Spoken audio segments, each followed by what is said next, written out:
Someone asks you a question you weren't expecting.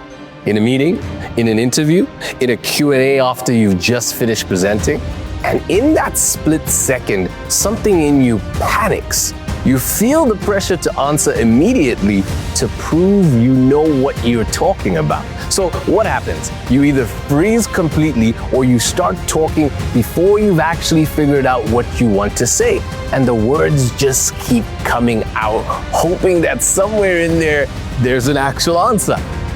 My name is Mtavisi. I'm a public speaking coach and keynote speaker, and being put on the spot is one of the things I hear about most from the founders, executives, and professionals that I coach. Today, I want to give you the most useful tools that I teach for this exact moment. So let's name what's actually happening in that moment, because understanding it changes how you handle it. When you're caught off guard, your brain reacts to the pressure exactly the way we've talked about before on this channel. Stress hormones flood your system, and the part of your brain responsible for memory and clear thinking temporarily struggles to keep up. So one of two things tend to happen. Either you freeze, your mind goes blank and nothing comes out at all, or you rush. You feel like you need to answer instantly to prove your competence. So you start talking before you actually know where you're going. And what comes out is rambling. Words that don't quite connect to a real answer. You don't fully trust what you're saying, and neither does the room. Then you walk away unsure if you actually answered the question. Anyone relate to that? Both of these come from the same root cause. You're trying to think and speak at exactly the same time, under pressure, with no buffer in between. So here's the single biggest shift I teach: the pause. Before you respond to any unexpected question, give yourself a few seconds of silence first. Not an awkward silence, an intentional silence. I know what that feels like in the moment. Those few seconds feel like forever when you're the one sitting in them. But here's what's actually happening for everyone else in the room. Research on communication style has found that confident speakers consistently use a measured pace with intentional pauses, and this pacing is directly tied to how competent and in control a speaker is perceived to be. A brief intentional pause doesn't read as hesitation. It reads as composure. And there's something deeper happening too. As human beings, we extrapolate, meaning if you appear calm and in control answering one difficult question, people assume you're calm and in control in other situations too. That assumption shapes how people see your leadership potential, your readiness for bigger opportunities, your overall reliability under pressure. One well-handled pause can quietly influence far more than just that single answer. I've had clients tell me directly that once they started using the pause, they felt noticeably more confident in meetings. And the people around them noticed too. Their answers started landing differently. Some of them described it as time slowing down in a good way. Like they finally had control of the moment instead of the moment controlling them.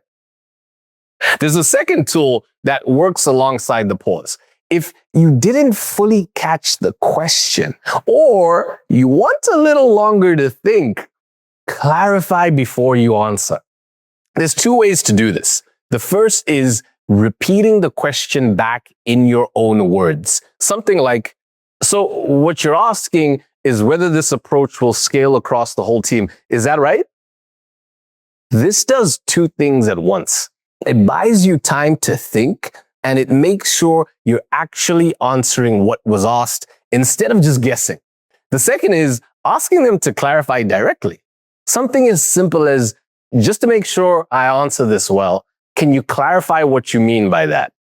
It gives you that extra time while still looking fully engaged. But one caution here, This only works if you use it sparingly and genuinely. If you ask for clarification on every single question, it starts to look like you're stalling instead of something that's really thoughtful. So save it for moments where you actually need it.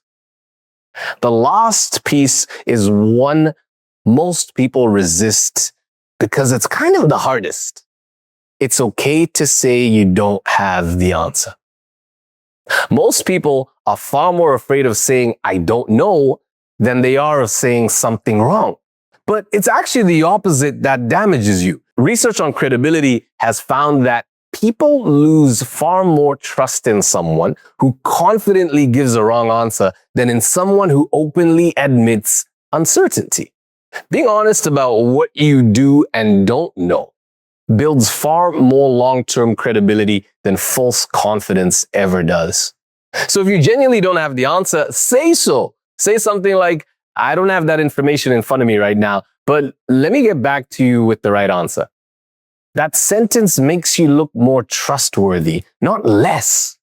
People remember that you followed through far more than they remember the one question you didn't have an instant answer to. The next time you're caught off guard, remember, you have 3 tools available to you. Pause before you speak, clarify before you answer when you genuinely need it, and if you don't know, say so and follow up. None of these require you to be the fastest person in the room. They just require you to be the most composed one. And composure, more than speed, is what people actually remember. If this resonated with you, make sure you watch my next video. I'll see you there.